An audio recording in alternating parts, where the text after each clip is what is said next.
దేవునికి స్తోత్రం. ప్రియమైన సహోదర సహోదరులకు శుభాభివందనములు. ఈరోజు దేవుని వాగ్దానము హబక్కూ పుస్తకం 3:18.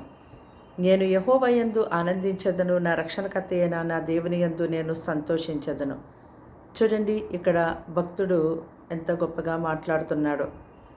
మరి నా అంతరంగమందు శ్రమను బట్టి నేను కలవరపడుతున్నప్పటికీ, నా ఎముకలు కుళ్ళిపోతున్నా, నా కాళ్ళు వణుకుతున్నా, అలాగే అంజూరపు చెట్లు పోయకపోయినా, ద్రాక్ష చెట్లు ఫలింపకపోయినా, ఒలివ చెట్లు కాపు లేకపోయినా, చేనులో పైరు రాకపోయినా, దొడ్డిలో గొర్రెలు లేకపోయినా, శాలలో పశువులు లేకపోయినా, నేను యెహోవా యందు ఆనందించదను, నా రక్షణకర్త అయిన దేవుని బట్టి నేను సంతోషించదను అంటూ ఉన్నాడు. మరి ఈ మాటలు వింటున్నటువంటి మీరు కూడా, మీరు కలిగి ఉన్నటువంటి మీ యొక్క ప్రతికూల పరిస్థితులను బట్టి, సమస్యలు బట్టి, కష్టాలు బట్టి, నష్టాలు బట్టి మీరు దేవుణ్ణి నిందించేవారుగా ఉంటూ ఉన్నారా?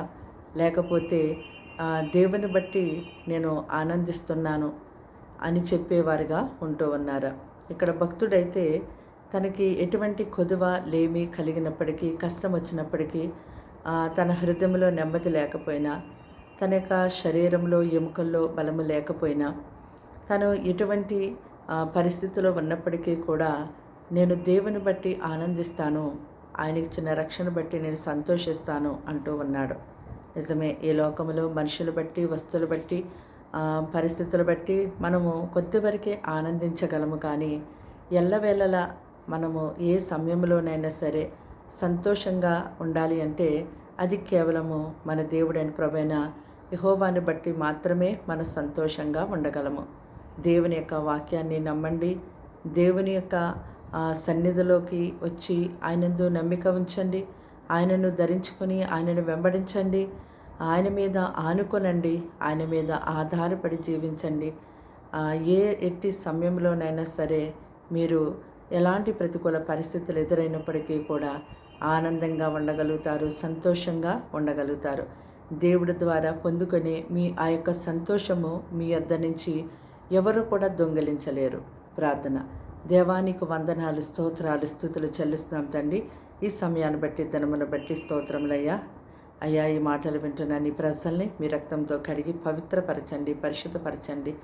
వారికి నీ శక్తి, బలము, ఆరోగ్యమును దాయిచ్చేయండి. వారి కుటుంబంలో, వారి జీవితంలో అయ్యా ఎటువంటి శోధనలు, సమస్యలను వారు కలిగి ఉంటున్నారో చూస్తున్న దేవుడు కనుక వాటి నుంచి వారిని గొప్పగా విడిపించండి. వారిని బలపరచండి దేవా, ధైర్యపరచండి, నెమ్మదివ్వండి. నీ మీద ఆధారపడి జీవించేవారిగా వారిని ఏవనెత్తండి. వారి పిల్లల్ని వారిని గొప్పగా పోషించండి. వారిని విడవకుండా, ఎడబాయకుండా ఇప్పటి వరకు మీరే తోడై ఉన్నారని, అయ్యా తన్ని గొప్పగా మేలుకరంగా ఉండి నడిపిస్తున్నారని, నీ ప్రజల్ని స్తుతించేవారుగా ఉండడానికి సహాయం చేయండి. అయ్యా, నీ బిడ్డలు మీరే కాచి కాపాడమని, దినమంతా బలమైన కాపుదలని బిడ్డలకు ఉంచి నడిపించమని యేసు ఘనమైన పరిశుద్ధ నామములో ప్రార్థన సమర్పించి వేడుకుంటున్నాం తండ్రి. ఆమేన్.